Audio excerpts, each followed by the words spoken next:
How to fix MoonPay bank transfer pending MoonPay bank transfer fix. Now, a pending MoonPay bank transfer usually happens because bank transfers like ACH, SEPA or wires take 1 to 3 business days to process, or because weekends and holidays delay clearing. To resolve it, the first thing is you can wait for a few business days, so allow 2 to 3 full working days for the transfer to clear.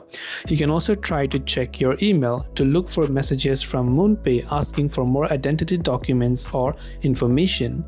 Try to contact your bank and ask if they have fully cleared the outbound transfer, or reach out to support. To reach out to support on MoonPay, open MoonPay and tap on Profile from the top left.